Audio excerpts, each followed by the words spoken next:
Well,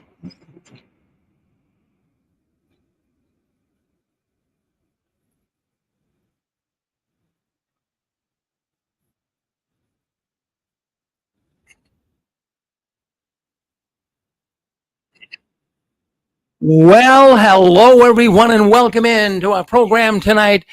Dick and Constance Borghi exposing the Watchtower. Now, Dick and Constance are former Jehovah's Witnesses out of South Carolina, and they're so happy to be able to have a program here on the Six Screens, and we're happy to have them. Now, friends, I want to make an announcement. We do have the Watchtower operatives, as we know them, drunken Bethelites. They have been making their appearance tonight. Right now, we do have the conference telephone line locked. We do have a bunch of people in there, so I would say stay in if you're in, and if you go out, you might try to come back in. It says locked, but we'll open it up as we feel the coast is clear. But friends, I want to say this vile language, very vile, very graphic, sexy, risque, whatever you want to call it, language.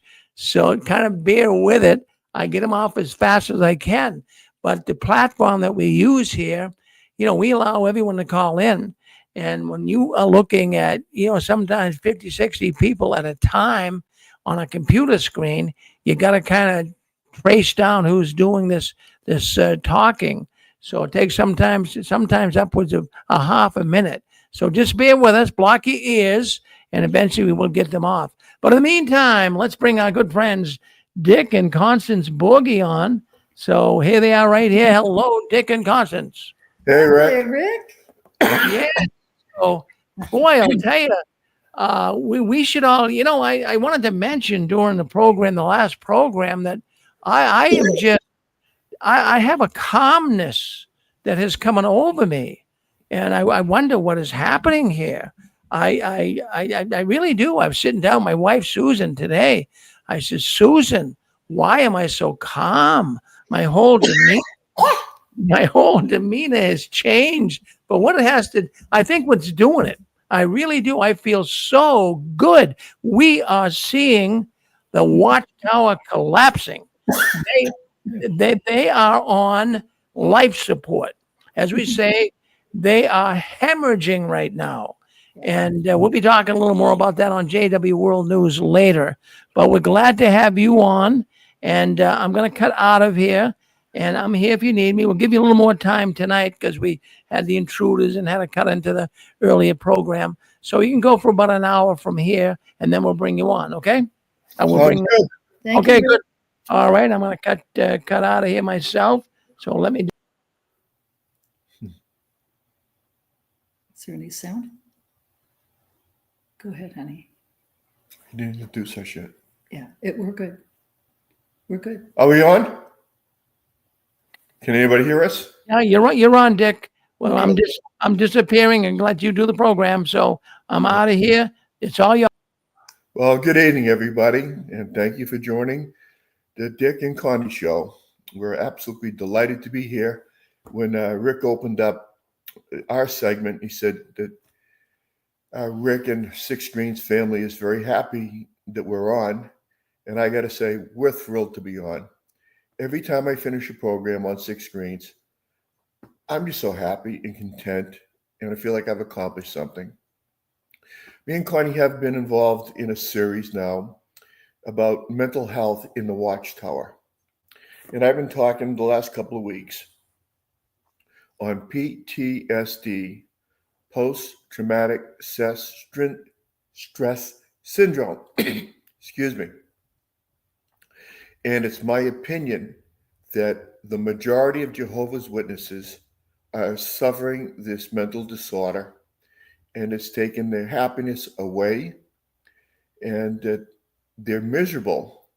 Now, how PTSD works is that if there's something that's very traumatic is going to happen to you, like Armageddon, the earth's going to open up and swallow up people. It's going to be so bad of a situation that no flesh would survive. And you're taught that from a very young age. You're not taught about Santa Claus and the Easter Bunny and all that fairy a tooth fairy. You're not told about any of that stuff. It makes, childhood kind of memorable and nice and sweet. You're taught Armageddon's coming. It's going to be horrible. There's going to be dead bodies all over the place. The birds of the air are going to come down and pick your eyeballs out. It's going to be horrific. And you've got that in your mind as a very, very young person, because the book that the Watchtower put out, my book of Bible stories, has Armageddon in it. Mhm. I remember reading that to my boys, Mhm. and I can remember both of them being scared. Mhm. And they went to bed, even though I prayed and tucked them in, they went to bed scared of Armageddon. As a lot of the audience knows, I was diagnosed, excuse me, with PTSD when I came back from the Vietnam War. Didn't know I had it. The diagnosis came 20 years after I got discharged from the Marines. And what I can tell you about it is a friend of mine told me I should get help. And I told her, I don't need any help. And she said, you do. She said, just go down and get tested for it. So I went down, I got tested for it. I thought I could beat the test, and I couldn't. I had PTSD. And it was a pretty bad case of it, too. The government pays me, 70% disability just on PTSD alone. And what they make you do, what you had to do, is you had to go to classes or groups. And they had either a psychologist or a psychiatrist heading the group, and it was 10 guys.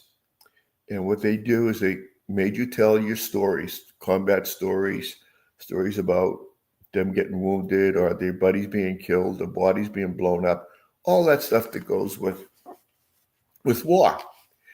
And every single time we went around the room and we talked, and we met every week, and every time we talked about it, the stress was a little bit less. Didn't go away automatically, but it was less every single time. This is what's beautiful about Six Screens that, Rick and Inez and Sue put out, been putting out for 20 years. You've got a chance to talk. You've got a chance to find out you're not alone.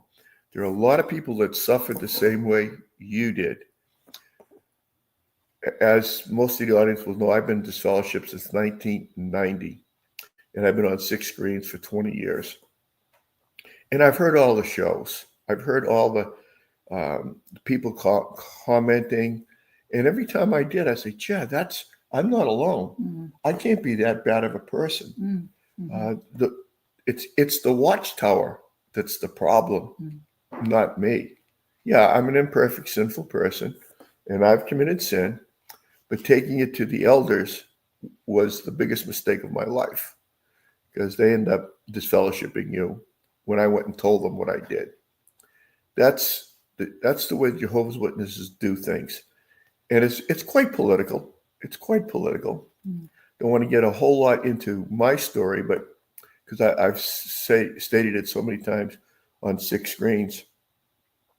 But if you're having a problem, let's say you were disfellowshipped, and you keep on going through that judicial committee in your mind over and over and over again, or you've been disfellowshipped and you're trying to get reinstated, and you go over and over in your mind. That's PTSD. We had a sergeant that was in the Army, and he was a cook. And while he was in our program on PTSD, some of the guys go, "Well, he's never been in combat. What's he crying about?" And he died. So somebody, after he was gone, somebody mentioned that. I suppose he threw a spatula at the enemy, and everybody kind of laughed. And the psychologist said, "Let me tell you something. Worrying about something can give you PTSD." And a story was told that this man who was sentenced to hang in the courts of England, I think it was 17th century, he was given a month to live, and then they were going to hang him. he dwelled so much on the hanging that he got wilts all around the bottom of his neck. That's called psychosomatic.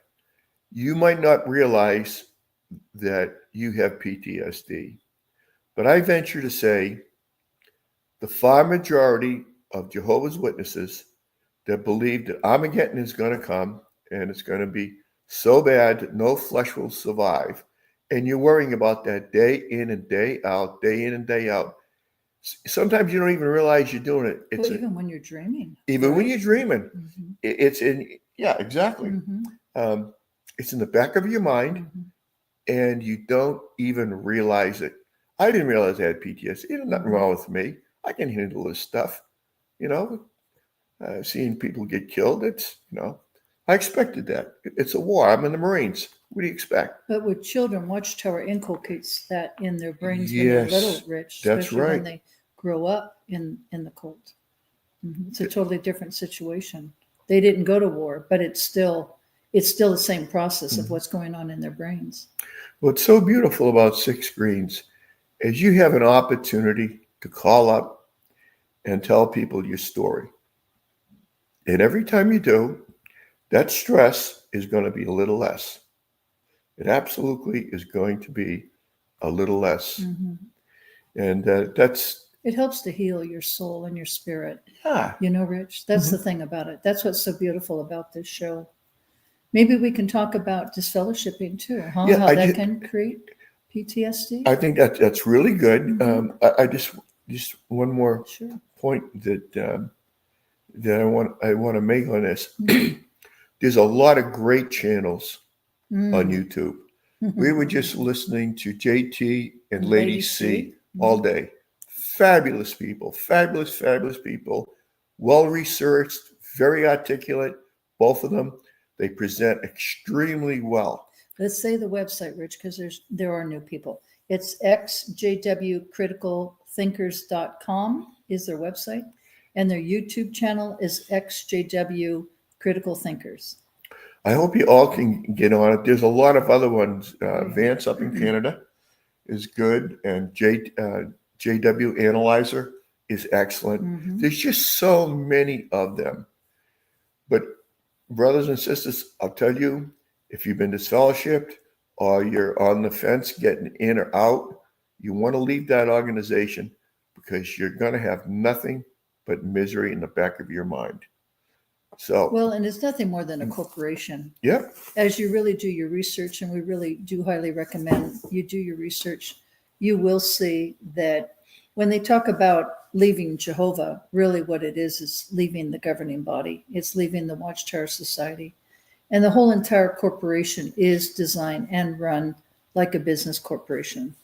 And that's exactly what it is. And so many people are just so locked in, they have a very difficult time leaving because of the, yeah, that's better. Because, there is no freedom just to leave. There is no freedom. So people cannot just generally fade away.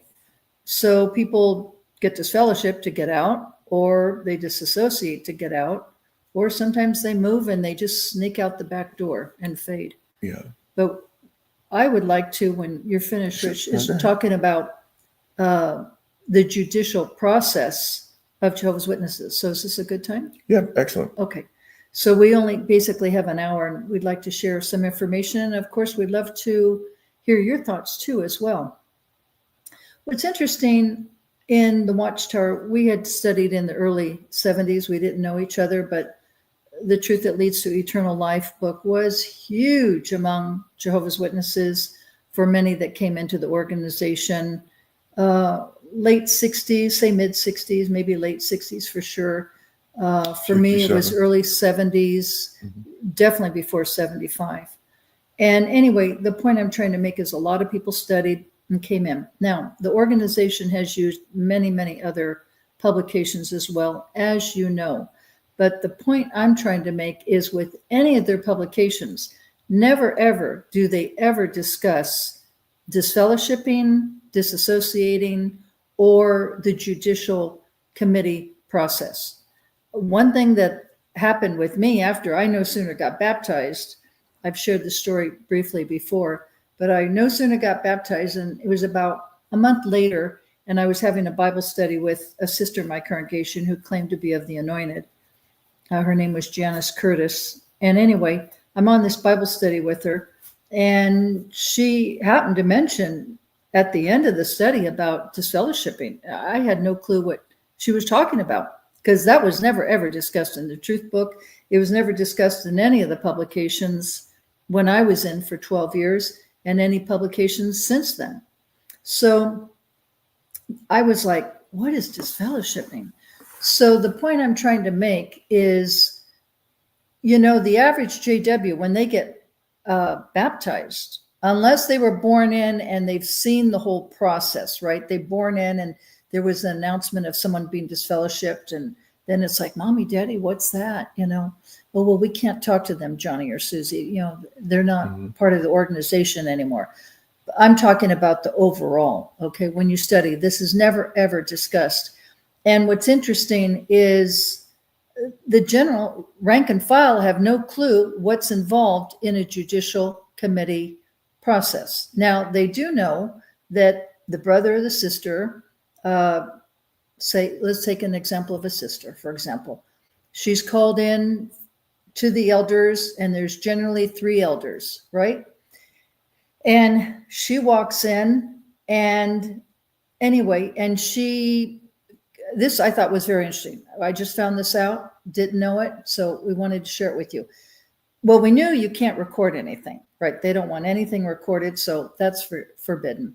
But you cannot even take notes. Now, I've always been a note taker. I've been a stenographer and everything. You cannot take any notes in your own judicial committee meeting, which I think is really unfair. But on the other hand, the 3 elders that are there, they're asking you all these questions, and they're taking copious notes of everything that you're saying. So that's very hypocritical. Sometimes, you might want to, first of all, you're going to walk in and you're going to be very nervous. They're going to rake you over the, what's that expression? Coals. Over the coals. And yet, maybe perhaps you might want to have your thoughts on a piece of paper to keep yourself focused and organize what you want to say, or main points that you'd like to bring out. Well, you can't. You cannot bring up any notes at all. So anyway, the only ones that know about this judicial committee process are the elders. And the elders get all of their training from the flock book, okay? And they have to study that over copiously, and, like they really, really study it, and they know it. But as for the average rank and file JW, they have no clue. So the one point I like to bring out is you walk in, you can't not have any notes. Okay. We knew about no recorders. That's a given. Okay. But a lot of times people sneak it in. Rick snuck his in. That was so good. They had asked Rick, do you have a recorder? And he said, oh yeah, I do. And so he pulled it. Well, you can't have that. Okay. Well, Rick was so smart. He had another one in his Bible carved out, and they didn't know it. So that was pretty crafty.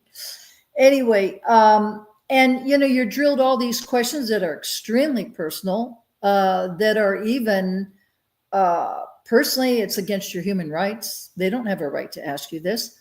And if you're a teenager, you can't even have one of your parents in there, which is totally wrong. So they violate people's human rights. They don't care about that. If you're in a court of law, okay, let's just, they think they're so legal, right? Well, the organization is legal. But when it comes to the judicial committee meeting, they think they're very legal. Well, let's just look at a law of the land. If you're in the court here in the United States, okay, you have a person, say, for example, they've committed a crime, allegedly. So you have one side that's the prosecution, and you have the other side that's the defense. You have attorneys representing that person. Then you have the judge, and you have the jury listening to everything, and you have the stenographer taking everything down on that court reporter. Every single word, every single comma, punctuation, everything that the judge, both attorneys say, and the jury is listening, and the witnesses. The witnesses are key. Okay, and you check the evidence. You have to have evidence to prove the case or not prove the case. In this country, you are innocent until you're proven guilty. In France, you're guilty until you're proven innocent. So thank God we're here in this country. But with JWs, the situation is you have no representation. You have no legal representation.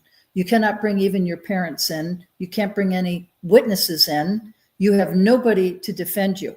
Now, so the elders are taking all these copious notes and they're writing all this down and asking very, very, very inappropriate questions, especially when it comes to immorality. And the majority of people, as we know, the wrongdoing is a serious sin like immorality. Okay, now this is the other thing I would like to mention is if, whether it's a brother or sister, they go into that judicial committee and they are just blown away by the questions asked to them. And they think, you know what, this is just over the top. I'm breaking down. I can't handle this. Sister's sobbing. Maybe brothers sob too. There's nothing wrong with that. Anyway, and the elders will say, well, do you want to step out? So they go to the bathroom, to try to gain their composure. And they come back. And this one situation, JT and Lady C were sharing this story. Anyway, they had asked this sister, okay, let's give the background. The sister was somebody who was at work and she got involved sexually with a workmate. Okay. It was a worldly guy. Anyway, so she committed fornication. Anyway, the elders had the audacity to ask all the unbelievable questions that many of you might know, maybe not. But anyway, this one elder, the JT was on the judicial committee and he was a new elder. And this one, I'll say seasoned elder who was full of himself, he had the audacity to ask the sister, were you wearing panties or were you wearing a thong? And she just broke down like, I can't believe he's asking this. And JT was like shocked, like, oh my gosh, you asked her that? So she broke down and she got up and she went to the restroom and tried to compose herself. And when she had stepped away, the elder was saying to JT, he said, the reason why I asked her this is because he's trying to pretend he's an attorney. I'm trying to determine her intent, right? What was her intent of her heart? If she was wearing just panties, then maybe this coworker, just came onto her and she was caught off guard. But if she was wearing a thong, then she was prepared to be able to be intimate with this workmate. That was the reasoning of the elder asking that question that was very inappropriate. So anyway, he explained that to JT. So the sister came back in after a few minutes. I don't know how many minutes, but anyway, she came back in. And what ended up happening is they started asking her more questions. Well, she just emotionally shut down. That was it. She was not answering any more questions. She had it. That was it. She just zipped her lips. And this is the point I wanted to bring up, okay? Because some have not been in a judicial committee meeting. I had not been, but some have. But for those who have not, if you do not answer the elders' questions, guess what? They use that against you. They use that against you. They use that against you, and they will mark that down in their notes. Okay? Can I jump in? Yeah, go ahead. I just want to add a little to what Connie was telling the audience. Is these brothers are not qualified. No. The Watchtower has a really, really strong policy about not going to college. You're not going to take courses in psychology, sociology, things like that. Marriage. Nothing. These people do not have experience. Right. The Watchtower is appointing brothers as young as in your 20s to be elders.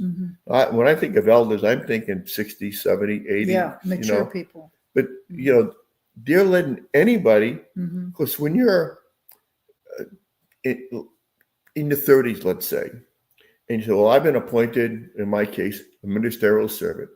Well, I wouldn't be appointed to this position unless the Holy Spirit was in me. So if I think of an answer to a brother or sister, it has to be from Jehovah because I've been appointed. Well, I can tell you all that I was appointed ministerial servant and could have been appointed an elder hiding adulteries. I mean, I've been saying this for 20 years on 6 screens. You all know it. These brothers are not savvy. They're not qualified. They're Rich. just not qualified. No, they're not. Let me draw an analogy. You know, a lot of people consider Elon Musk to be the most intelligent man in the world. Genius IQ, there's no doubt. But if he was never trained to fly an airplane, would you get in the in the airplane with him and let you fly yourself someplace? Of course you wouldn't. Right. You say, yeah, you know, or He can invent it, but I'm not going to have him be the pilot. yeah, Right. There you go. So these brothers are not qualified, and a lot of them are on power trips. A lot of them want to be elders just so they can be on a judicial meeting. There's a lot of things, and Connie alluded to it. They don't tell you. They don't tell you if you, let's say you overserved yourself in alcohol and you got yourself drunk, and people knew about it. And that's a big thing. That's a big What thing. do people know? No, You that's know? the first thing they ask. If It's you about image. if you got drunk once a month for 3 years and you did it by yourself in your bedroom or in your kitchen or whatever.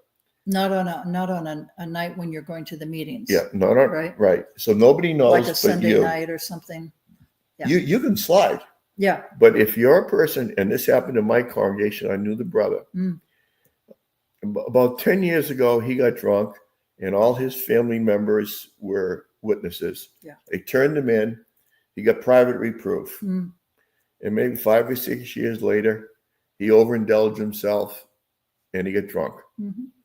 So his family turned him in. Boom, committee meeting, judicial.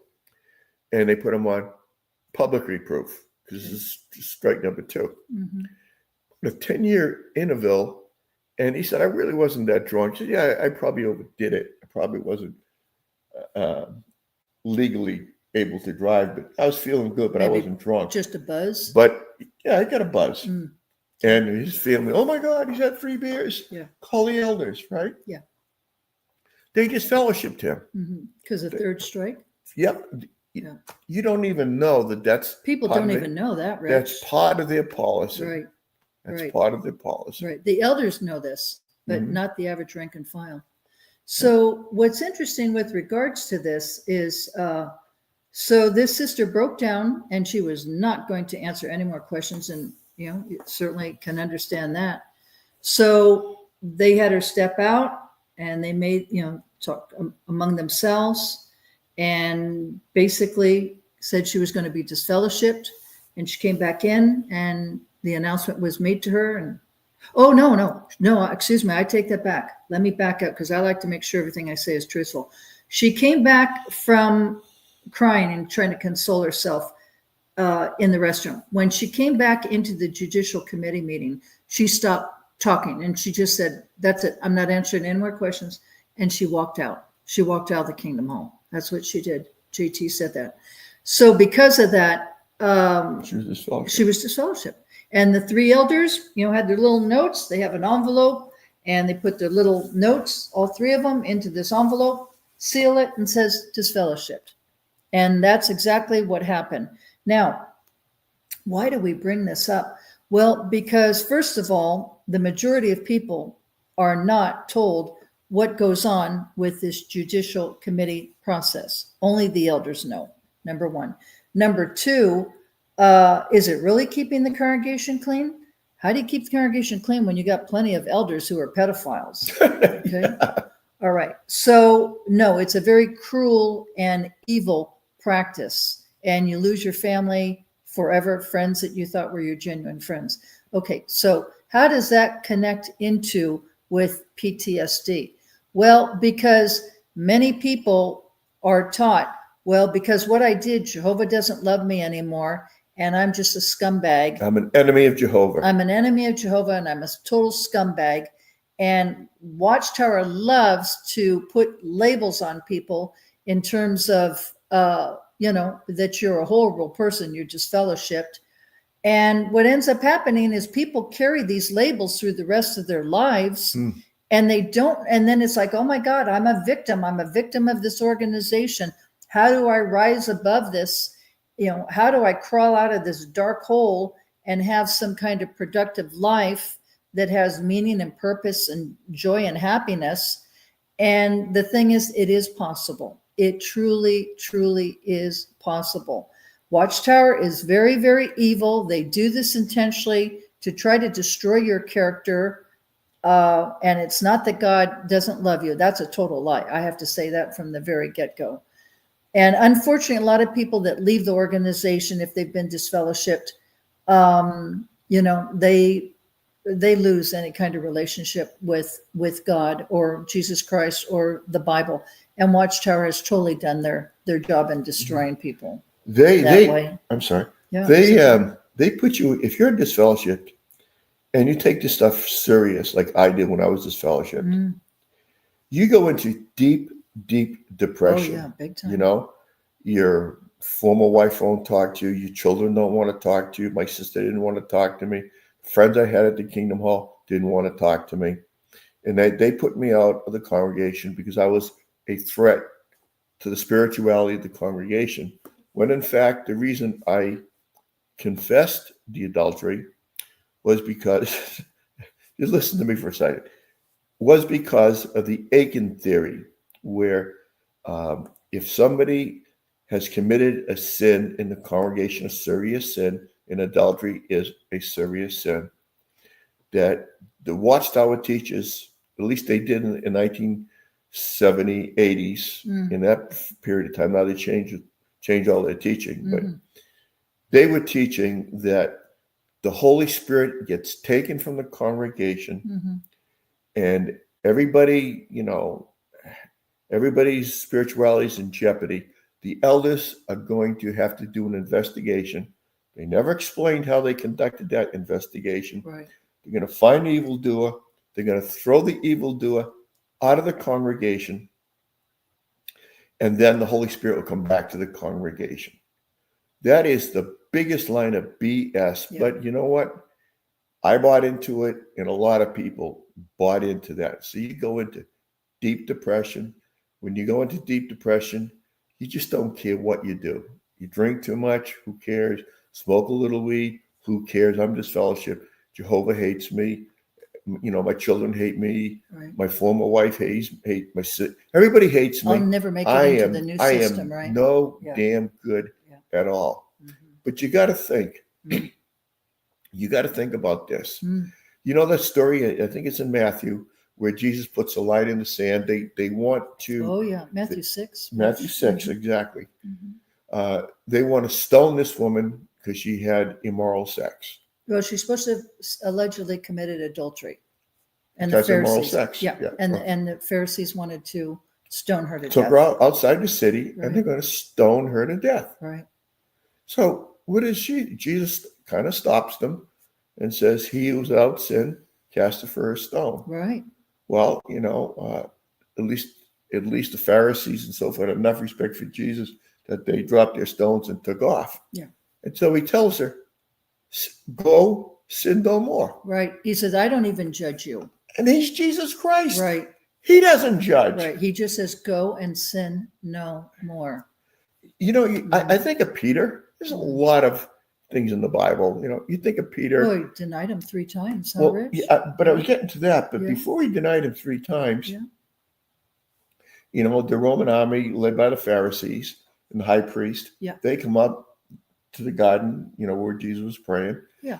And Peter had a sword. Right. The Bible talks about Jesus told him to get a sword, sell your coat and get a sword. Right. Okay, so there you go. It's a sword. That's like the M14, the M16 is today. Weapon, right? It's a weapon, okay? Right. So they say, you can't join the military because you could kill someone. Well, here's Peter. Yeah. Takes the sword out, and he cuts the ear off the high priest. He was probably trying to stick that blade right in the middle of his head, but he missed. And Jesus puts the ear back on. Yeah. Okay? Yeah. He wasn't disfellowshipped. No. But, and as you allude to, he turns around and he denies Christ three Three times. times. After Jesus told him, this is what you're going to do. Right. No, I would never, disown you. I would never disown you. 3 times. Right. So, after Jesus died and was resurrected, Right. the apostles get together. Well, we're going to have a judicial meeting on Peter. First thing Jesus asks is, go find Peter. I want to talk to Peter. Remember, Rich? Yeah. And he asked Peter 3 times. Mhm. 3 times. Peter, do you love me? Yes, Lord, I love you. Peter, do you love me? Yes, Lord, I do love you. Mhm. Peter, do you love me? Yes, Lord, I do love you. See, there was no judicial committee. There was no disowning him. Jesus loved him. I mean, he knows that we're all imperfect. We try to do the very, very best that we can. But the point is, when it comes to these judicial committee meetings that the Watchtower has, this is all man-made. This is all totally man-made because this is nothing more than a corporation trying to act in the disguise of a religion. And unfortunately, many of us, the 2 of us included, bought into this. I mean, because we wanted to serve God. We wanted to do what was right. We wanted to become better people. We wanted to become the best people we could by being Jehovah's Witnesses. But, once you get into the organization for a period of time, you can start to see the cracks, and you can see the hypocrisy, and you can see a lot of serious problems, pedophilia and so forth. We just highly recommend you to do your own research on this, because everything we are saying is very true. But the point I'm trying to make here is that this is nothing more than a corporation that has made up these rules. How can you disfellowship someone? Now let's use some critical thinking skills, like JT would say. How can you start, having a judicial committee meeting of anyone on the basis of immorality? Okay, let's just talk about that. We're all imperfect. I'm not saying that people want to do it intentionally, but we're human, right? It happens, especially when people are young, right? They're young and they're born in the religion, and there's all these restrictions, and they start to become interested in someone of the opposite sex. Okay. Anyway, where was I going with this? With regards to, the critical thinking. So how is that wrong? But then yet you can have elders or anybody else in the congregation, and they're molesting children. They're raping children. They're known as pedophiles. Where does the organization get these people? Well, they do recruit people any way they can. Right from the prisons. And they get them from the prisons. Okay. So, or you might have, I'll give you a perfect example. You could have a mother that was married, and she had a little girl, even little boys, let's say a little girl, and that marriage didn't last. And then, so it's just the single mother and the daughter. And all of a sudden, here comes this so-called brother. And, he sees this sister that's single, and she's looking for a daddy and a husband, a daddy for the little girl and a husband for herself to help her financially and to feel like they're a family. And anyway, and if he has an evil mind and he's a pervert, it's not uncommon for them to start molesting the little girl, okay, or raping. Sometimes it's even their own biological father, okay. I should have my friend Adrian come on here sometime, Rich, and do an interview. She was never a JW, but she was literally molested and raped from the time she was 3 until she was 10, and her father committed suicide because of the guilt. But anyway, so you tell me how that can be okay to keep pedophiles in the congregation, and they're not only not shared with the rest of the congregation, the elders know this, but then, they're not even revealed to the police department. They're not even turned over to the authorities. So Watchtower considers that nothing more than just just a sin. They don't consider that a criminal offense. So, there's so much hypocrisy in this organization. You cannot call yourself a Christian organization when you're allowing this. And this is where all the lawsuits are coming in. Candace Conti, I know Candace Conti and her mother, Catherine, personally. I personally know them. I have met them. I know them personally. I have their phone numbers. So don't tell me that Candace Conti is just, a fictitious person, because she certainly is not. She had the first lawsuit with the Watchtower, and boy, did she kick their ass. She won a lot of money. Yes, she did, and good for her. Uh-huh. Good for her. So go ahead, Rich. Yeah, I was just going to point something out. If you're in the Watchtower, or you've just exited from the Watchtower, and you're thinking thoughts about the congregation, judicial meetings, and all this stuff, if it's playing in your brain, if you can, seek professional help Oh, yeah. by a person that understands cults. Not every psychologist or every psychiatrist is an expert on cults, but there are a few good ones out there. There was one that used to come on 6 screens. I forget his name now. But anyway, if you can get people like that, if you can't listen to 6 screens. Now, the Watchtower will they'll guilt trip you all over the place. If you go out and field ministry, well, guess what? You're blood guilty. If you look at a woman in the wrong way, he's supposed to tear your eyes out. I mean, they just, The guilt, the shame is. Think horrendous. about this. Yeah. What is King David, Moses, and this is star 6. If you can get this question, Moses. Yeah, I know it. Well, King David's a good one. We know that. King David, Moses. Moses. I'm not sure where you're going with this. They all committed murder. Oh, okay. Cain. No, well, yeah, Cain did, but But the point is, they were still used by a Heavenly Father. Right. Okay. That's okay. Go ahead, honey. Yeah, Moses.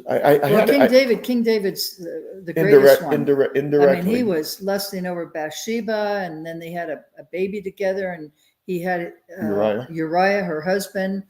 He was the king of Israel, right? So he had her husband, Bathsheba's husband, Uriah, go out on the front lines so that he was definitely going to be killed. And it was horrible. And yet, God forgave him when he said he was sorry. There's the book of Psalms. And God used him. God really used him. And Moses, right? Even though he was an Israelite, but he was a high-ranking, or he was from the Pharaoh's court. He was raised up in Egypt. He saw an Egyptian beating the heck out of a Israelite. Oh, yes, he did. So he went and got a hatchet or something. That's right, he did. He killed the guy. Yeah, he sure did. And then he buried him so he wouldn't get caught, because he would have been in trouble. Oh boy. Yeah. So he covered it up. He didn't stand up for his misdeeds. Yeah, right. And that's true in the Watchtower.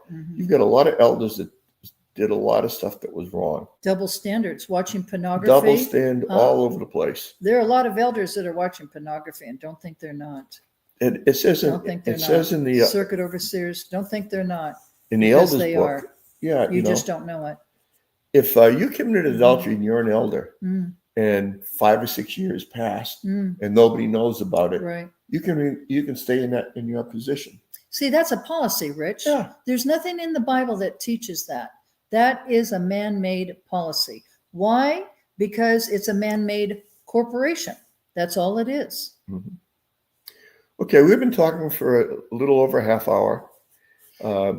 If you have any thoughts on what we've been talking about tonight, whether it be mental health or with PTSD or disfellowshipping, please hit star 6 and let us see your comment. Yeah, we'd love to hear from you. We really would. Don't be afraid. We're here for you. We really do love you. And there is hope. There is hope after being disfellowshipped or leaving this organization, that you can have a really wonderful, incredible life. But just don't play that victim role, which is what Watchtower wants you to do. They're going to convince you if you leave the Watchtower, your life is going to go right into the toilet. If you believe that crap, play on words there. Yeah. If you believe that crap, that's probably what's going to happen.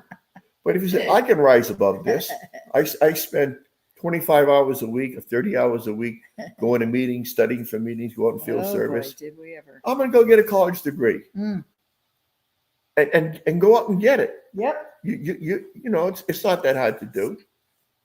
It's just not Yep. that God hard to gave do. you a lot of talents and gifts, and that's for darn sure, you know, and once you, you know, especially if you know that something is truly, you know, in your heart that you just love, whether it's music or painting or engineering, science, whatever, nursing, being a doctor, whatever it might be, you know, go for it. Just go for it. Don't play that victim role. Move on and, you know, show up Watchtower. That's for darn sure, because, you know, they want you to fail. They set you up for failing. Oh, they Rich. do. That's the other They thing. absolutely The do. stupid organization and the judicial committee meeting, it's all set up for failure. And that's the other thing I need to tell them, Rich.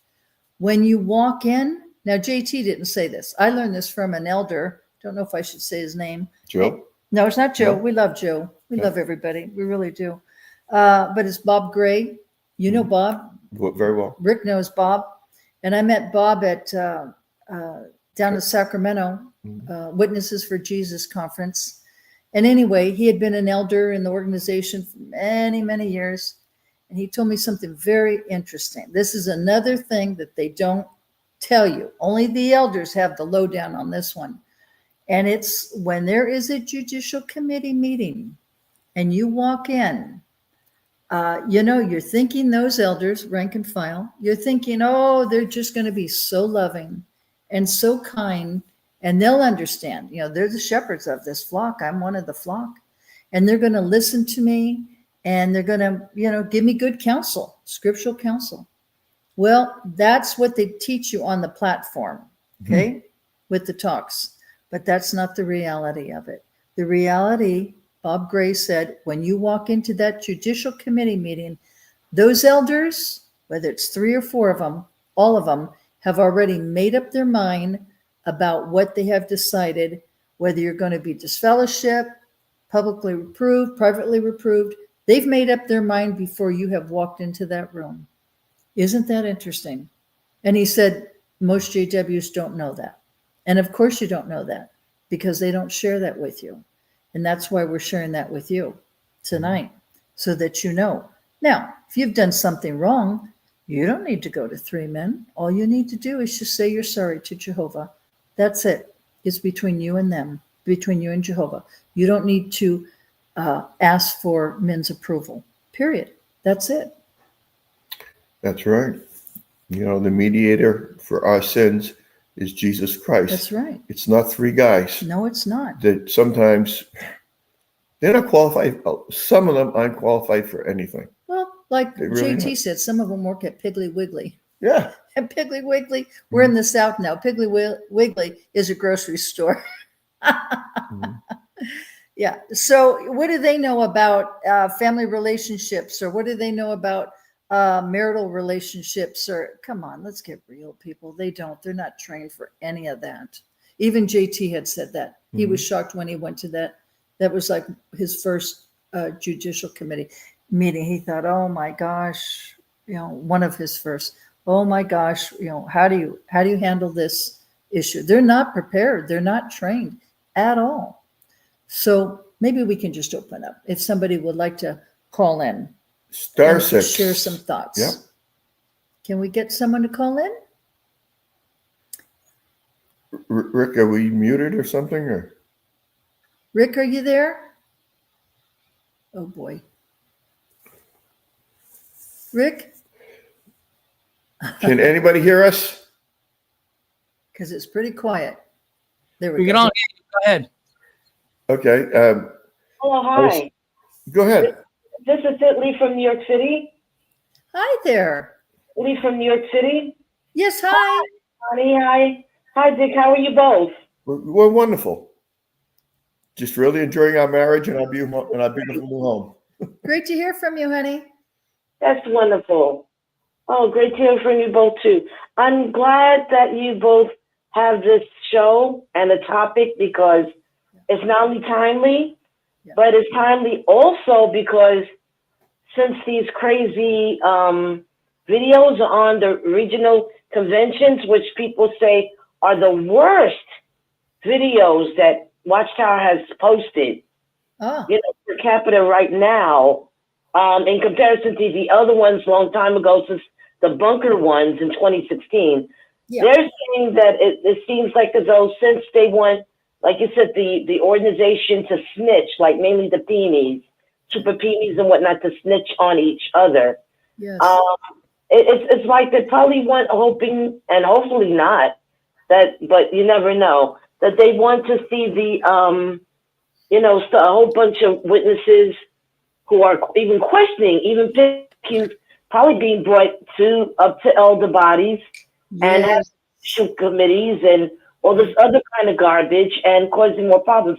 But you know what? This is going to bite Watchtower in the behind, Yes. my expression, because it's going to cause a lot of people to wake up further. The Right. ones who are going to be asking questions, and Yes. they're going to see how phony, and fraudulent and fake this organization, disguised as a religion is. As I call a cult, I call Watchtower a corporation, meaning it's a cult and a corporation all rolled up into one. They're going to see how the corporation is, and they're going to seek their exodus. And just to add one more small thing so that you all won't forget your thoughts on what you want to say, that I'm glad for the critical thinkers. There's another set of new content creators, extra JW content creators. I would like to recommend to everyone called Awaken Truths. They're a young couple that lived in Ohio, and they now reside in Atlanta, Georgia. In fact, they were the ones when they have the protests in Washington, D.C. They are the ones that commandeer it and get it together. But that is excellent video about the about that video, the apostate video that they deciphered and they pulled it apart and did excellent explanations. So that's all I wanted to say. But thank you guys. Well, thank you, honey. Thank you so much. Great comment. We always appreciate your thoughts. I just wanted to share something before I forget. There's a brand new brother that came on his YouTube channel. He's African. He's got such a cute accent. I don't know which country he's from, but it's really a cute accent. And his name, the YouTube channel is called Tell Me Dr. K. Tell Me Dr. K, the initial K period. And wow, does he have a lot of, we just started finding it. It just popped up. And I think we've watched maybe 3 or 4 of his. And he talks about, how Watchtower just has people's minds because of the fear they instill that, we're the true organization outside the world. You have to be so afraid. It's run by Satan, the devil. And then, we're the true organization. You got to be afraid of Babylon the Great and Christendom. I mean, he just breaks it down. 12 fears. We were watching that today or yesterday. 12 fears that Watchtower uses to just, use that high control, mind control with the people, just to keep them indoctrinated and just inside and absolutely terrified to leave. So anyway, his name it's called Tell Me, Tell Me, M-E, and it's Dr. Dr. K. Tell Me, Dr. K. And he's, like I say, has a real cute African accent. I don't know, he's maybe 50, 55. And yeah, it's very good. You might want to tune into his channel too. Go ahead. And Yeah, I just want to reiterate something. If you've been in the Watchtower for a long time, and Armageddon has been hanging over your head, 9 times out of 10, you're going to have post-traumatic stress disorder. And that is going to take happiness away from your life. yes. I know it did me. And being disfellowshipped and having Armageddon over my head was worse than seeing combat in Vietnam. I had more stress over disfellowshipping and more stress over Armageddon than I ever did being in combat in Vietnam. Well, and it leads to suicide. We know there's a lot of suicides among JWs, huh, Rich? Yeah, I was suicidal. I've told the story many times. I decided that I was no good It was no good to anybody. And I had a life insurance policy for $100,000, and it paid double indemnity if I were to have an accident. So I was planning on jumping on my Harley and taking off into New Hampshire, where you don't have to have a helmet, and crashing into a bridge that I knew on a curve. That was my plan, because my former wife would get $200,000, and that should suffice till my boys graduate from high school and they're on their own, and then she could sell the house. That was my plan, and somebody stole my motorcycle that night. I know I've told that story many times, but I was suicidal. Connie was suicidal at one time. Yeah. I knew a really nice kid. He went to my book study. His name was Rocky Shaw, and his father and mother got a divorce. And I don't know the particulars on it. He was a teenager. He was a teenager. He was 19. Yeah. And he came home from work, I guess, and went into the closet, got a piece of plastic that goes around. When you dry clean your clothes. When you dry clean. And he wrapped it around his head, and he sat in the chair, and he suffocated himself to death. And that, directly or indirectly, was because of Watchtower or his father's divorce. And it had a lot to do with, she didn't want to be a Jehovah's Witness, and he did. Oh, the mother did not want to be Yeah. there. Okay. And it was separated, and So they're divided. yeah. And a lot of times the kids feel like they're at fault. Yeah. That the divorce is caused by them. Children have a tendency to think that. So we can. So Wow, that's folks, sad. please, if you have insurance or whatever, talk to a professional. If Watchtower is in your mind and heart all the time, you got a problem. Yeah. Participants are muted and they can unmute themselves. Okay. Okay. Yeah. So again, if Watchtower is in your brain a lot, what you can do is seek professional help from a person that specializes. Conference unlocked. Okay. The conference has been unlocked. Okay, *6 if you want to make a comment. Anybody like to call in? Hey, Rick. Yes, go ahead. Go ahead, Dan. Yeah. Howdy. Oh, Yeah. Dan. Hi, Dan. Oh, good show. I'm glad. Hey, how you doing? Hey, I'm glad you guys are putting a name to PTSD. Yeah. I think a lot of us suffer. Start over, Dan. Are you still there?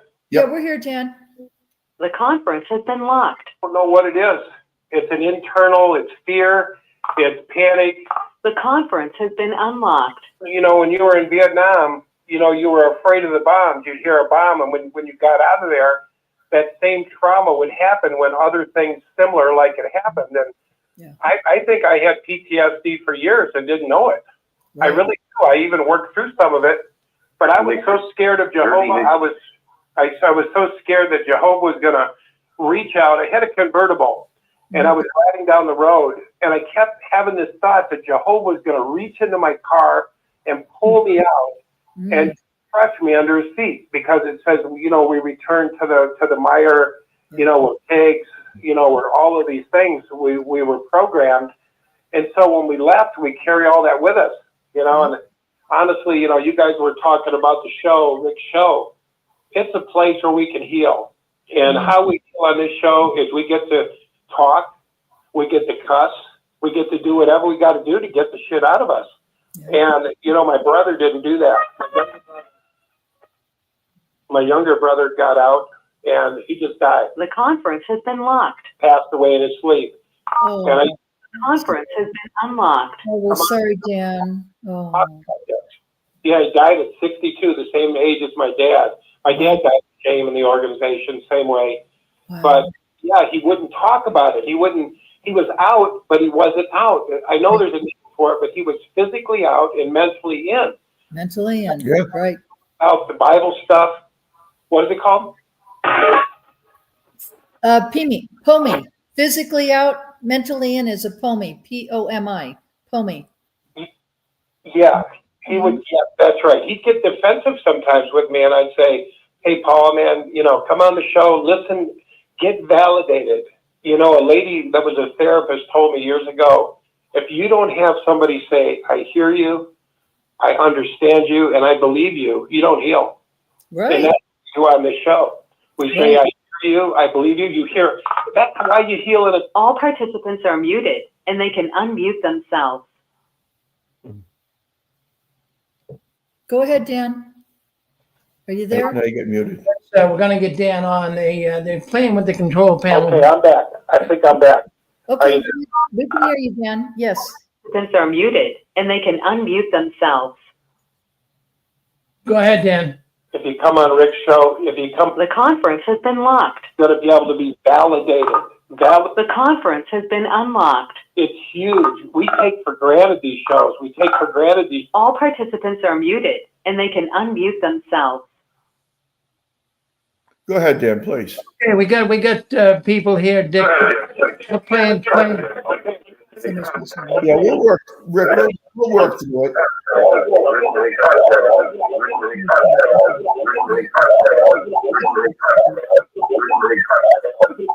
Tower. Mhm. That's Watchtower. Conference has been locked. The conference has been unlocked. Dick, I hate to Conference say has it, been but we've been hijacked. They've been hijacked here tonight. Somehow they gotta Muted, and hold. they can unmute themselves. The conference has been unlocked. The conference has been locked. The conference has been unlocked. They're doing something. It's not Rick's part. Yeah, I'm sorry, Rick. I know how upsetting that is for you. Yeah. You put so much into this The conference has been program, and all they participants. do that to you and the rest of us. It's too bad. I'll just say this before I leave, before me and Connie. Participants are muted, and they can unmute We're themselves. 3 months away from the conference in Tewksbury, Massachusetts. They're muted, and they can unmute Please make your plans, and I can guarantee you, Satan doesn't want you to go to this conference. So make sure you have the money. I think it's like $200 a night for 3 nights or Yeah. 4 or 5 nights, and get your transportation in order.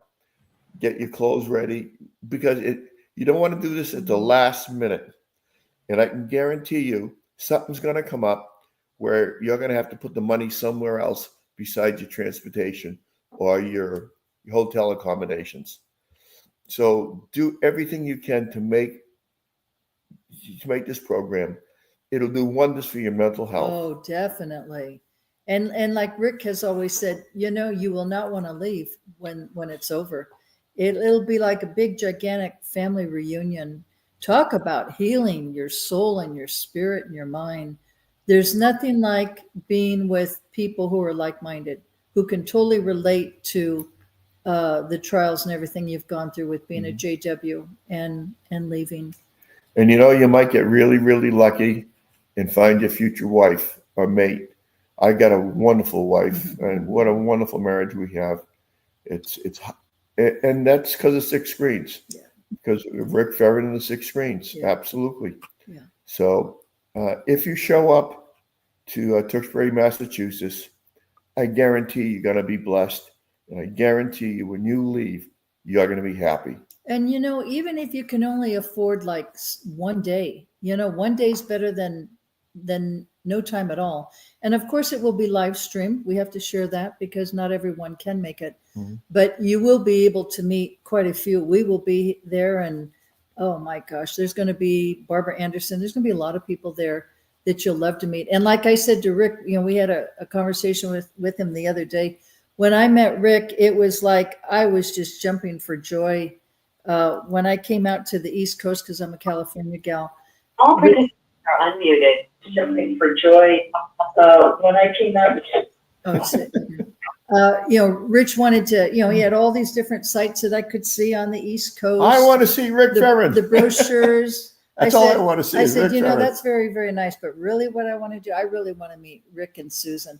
Would that be possible? And he said, sure, let me just make a call to Rick. And it happened. And I'm telling you, it was unbelievable. It changed me. It changed me. You talk to him on the air like this, and you see him on YouTube, but then to actually see him and meet him in person, And Susan, it was just absolutely wonderful. And I would love to afford that to everybody, to give yourself that opportunity. And That's wonderful. The conference has been locked. That to everybody, to give yourself that opportunity. The conference has been unlocked. The conference has been locked. Well, To everybody, to give yourself that opportunity. The conference well, has been okay, we've unlocked. got the The issues conference going has on. been unlocked. All participants are on You hold. know, these trolls that are coming on 6 screens, Yeah. they're doing what they're doing. Yeah. I mean, that's indicative of the Watchtower Oh, yeah. because they're mean, All they're participants. nasty, and they're perverted, and they're sick. And they come on and they do this, spoil it for everyone. Well, they're trying to, because if they really had the truth, they wouldn't be afraid of anything to hide, but they Yeah. don't want people to hear the truth because they're teaching a lot of lies. It's not based on truth. Well, what's happening here, Constance and Dick, is it really appears that the convention has upset the Watchtower. I wonder No. why. I have been getting emails. I have been getting people saying, Rick, Q&A uh, session hold- has started. hold on one second. See, Yes, it's- someone has hijacked the panel here, so we're just kind of lock it up. We're trying to do the best we can, but Yeah.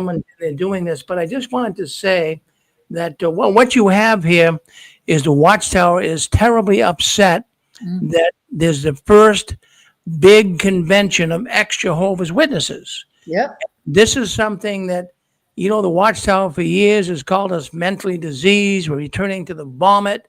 We're agents of Satan. You leave the organization, you're going to become a prostitute, a drug addict, an alcoholic. I mean, these are the type of things the Watchtower has suggested would Yeah. happen to people. But that is ridiculous. That where they're going to see, we're going to have a great time, and we'll talk a little bit tonight on JW World News. Yeah. But thank you for being patient. Oh, sure. Rick. Understanding this. See, the way it is here at the platform, people say, well, why can't you just get them off, Rick? Well, when you got 50, 60, sometimes 70 people calling in, Yeah. and you're trying to, block certain ones, you don't want to, knock people off that are genuinely listening. Right. So you got to fire at the culprit. Sometimes you miss, and it Yeah. does mess things up. But we'll get through it. We are contacting the people at the conference call. See, what it is I can ban someone, but all they have to do, Q&A session is over. all they have to do is grab someone else's. Hold on one second. All they have to do is grab someone else's phone and come in. But they don't like it. They hate the fact that we all get together on a Saturday night and talk. Yeah. I've been reading on Reddit, been reading in a number of other forums where the Watchtower right now is trying to disrupt everything they can in the world of the apostates. Yeah. That's the only armament they got left. They Yeah. gotta try, because everything else is failing. So they gotta cut. They gotta cut into the apostates gathering and talking. Conference has been Right. locked. Right. Yep. They're threatened by us. Conference Yep. has They're been threatened by unlocked. us. Yeah. So that's what's going on. Yep. Darkness is always scared of light. Yes. There you go, Rich. That's Yeah. it. That's it. Yeah. And the light always prevails over darkness. Yeah. Yep. That's All for right. sure. So what we're going to do is we're going to end the program, I guess, here, Dick and Constance. But Okay, thank you for coming on and with Thank all you, the Dick. disruptions. Rick. Yep. We're Good, gonna thank you for having us. Thank you, Rick. Thank you very much. Well, you're very welcome. Thank you, guys. I appreciate it. All righty. Well, that's Dick and Constance, and we're so glad that they are part of the 6 screens. And we're going to move on to another program. And friends, if you're listening in on the telephone line, if you're listening in on our live streaming here through YouTube and Facebook, you hear some disruption. And what that is, these are Watchtower operatives. These are not people calling in at random, trying to joke with some live program. These are Watchtower operatives that are really showing their colors. And shame on the Watchtower. Yeah. I mean, they are resorting to ugliness. Yeah. And to use the language, friends, if you're a witness listening to this, to hear these Bethelites and operatives come in using the foul language, you really should consider this organization. This, as we all know, is not the truth. Well, thank you very much, Constance and Dick. Thank So you. we'll end it right there. So that's Dick and Constance. So let's come on here. Let's bring them off. Okay. Okay, right there. Okay. So thank you for understanding all of this. We got a guest coming on here very shortly. Let me just make sure here. I believe our telephone line is out.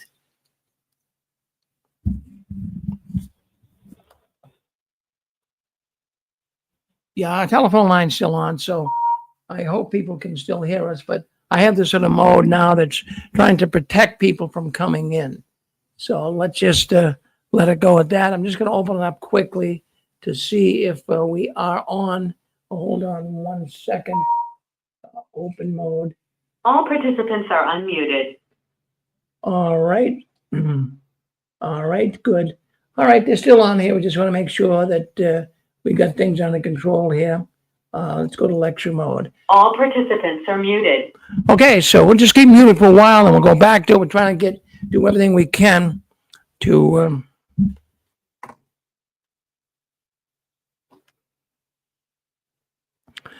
okay. I'm going to try one thing here, folks, before we go to JW World News. Gary, if you can hear me, hold on.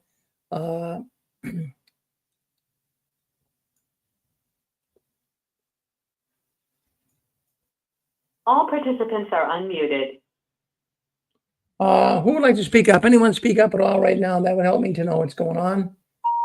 Someone want to speak up? Someone speak. All participants are off hold. Can you guys all hear me? Yeah. Yeah. All right. All Okay. participants are Okay, muted. we're all set. They can unmute themselves. All right. I got it straightened out here to some All degree. participants are muted.